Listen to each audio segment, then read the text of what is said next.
Chapter 14. A New Man.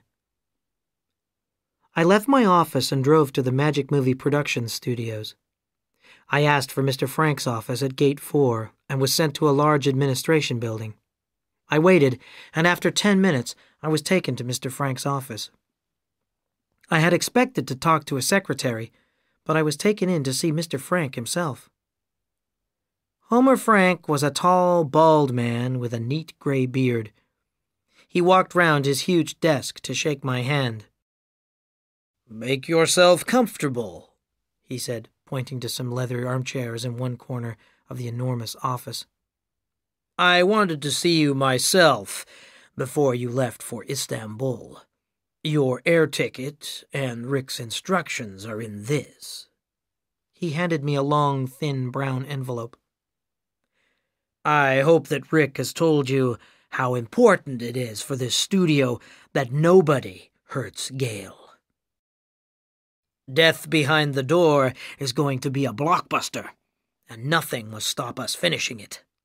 And it's important that Gale shouldn't know anything about the threats.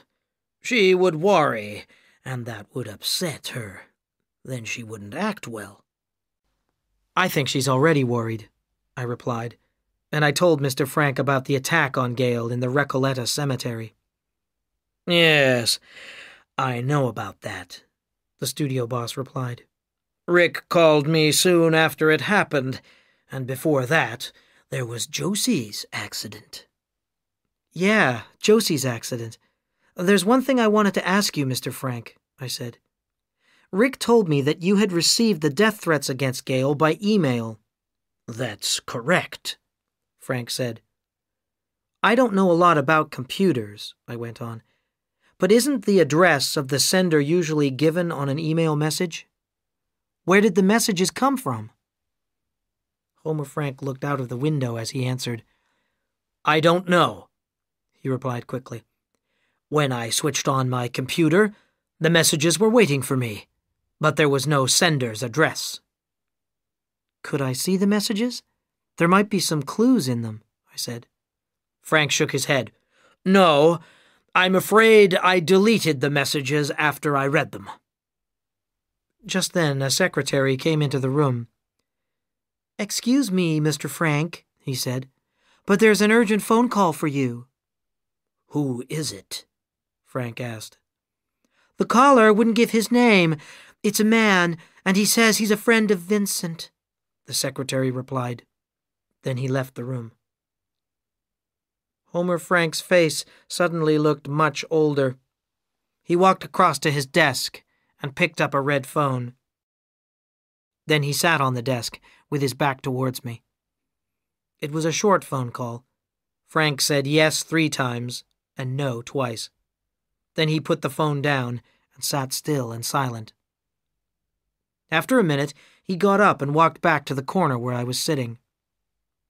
"You'll have to excuse me, Samuel," he said abruptly. "There's some urgent work which I must do.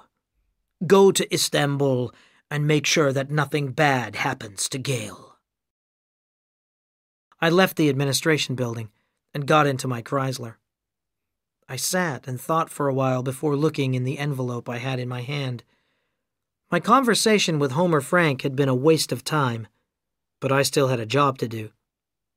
And something was wrong about those email messages. Had Frank really received them? Had he lied about them?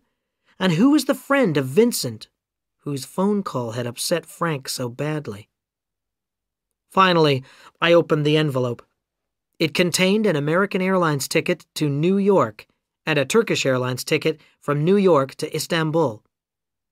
The American Airlines flight was going to leave at 9 o'clock that night.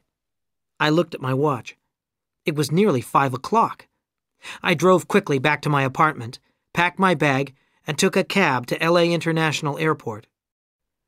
Soon I was sitting in the departure lounge, reading Rick's instructions. On arrival at Ataturk Airport, take a cab to the Swiss Hotel. Rooms for the whole movie crew have been booked there. We will all arrive the next day on a direct flight from Buenos Aires. At the Swiss Hotel, contact Julie Grant, the makeup artist, and Steve Tovich from the costume department. They know what to do. The plane tickets are in your name, but your hotel room is booked in the name of Alan Davies. That will be your name in Istanbul." I caught the Turkish Airlines flight in New York, and I enjoyed my first Turkish meal as we flew over the Atlantic. I hadn't visited Europe for 10 years, and this was going to be my first visit to Turkey. I was looking forward to exploring Istanbul, and I read a guidebook during the flight to prepare myself. There were long lines of passengers at the immigration desks when we landed at Ataturk Airport. Several planes must have landed at the same time, and it took me an hour to reach a polite immigration official who quickly put a stamp in my passport. After that bad start, everything got better and better. It was late afternoon, and the weather was very warm. The cab driver who took me to the hotel was friendly, and he pointed out the sights on the way.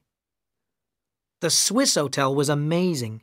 It was a huge building with wonderful views over the Bosphorus, the channel which divides Europe from Asia. The water was full of ships and boats of all kinds. I checked in and found a message from Julie Grant waiting for me. "You must be very tired. Get a good night's sleep and call me in the morning. I'm in room 1012. Good advice, I thought. I had a shower and then a fine dinner in a splendid dining room. My table was near one of the huge windows.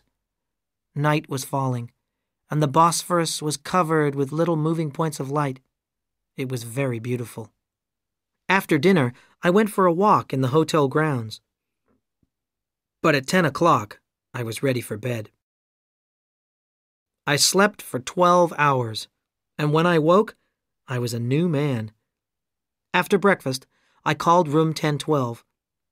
Julie Grant and Steve Tovich came to see me in my room almost immediately. Julie had a box containing makeup, and Steve was carrying a bag of clothes. "I don't know how you're going to do this," I said as Julie opened her box. "Brent is 5 years younger than me, and at least 20 kilos heavier."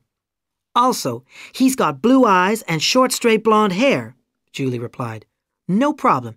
Just relax, and you'll soon see what we can do." "But the makeup isn't just for a scene in a movie," I went on nervously. "I'm going to have to look like Brent for several days, because I mustn't look like me." "Relax," Steve said. "There's no problem." So I relaxed. First of all, Julie washed my hair. Then she bleached it and dyed it so that it looked blonde. Next, she cut it in Brent's style. After that, she changed the shape of my eyebrows and put a pair of blue contact lenses into my eyes.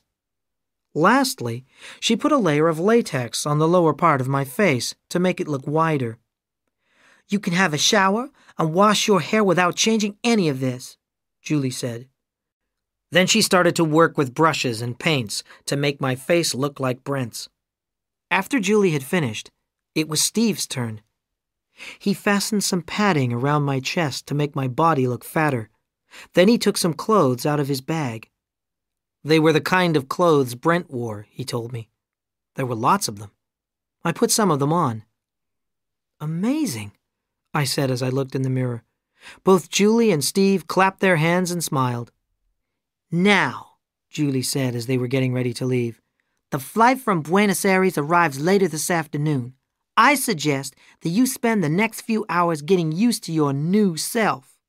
Here's a video containing scenes from some of Brent's movies. Watch it, then try to move and talk like him." They left, and I looked at myself in the mirror. I was Brent Foster. It was incredible. At 4 o'clock, the phone rang. It was Gail Lane. "Lenny, I'm in the hotel, and I've had another message," she said.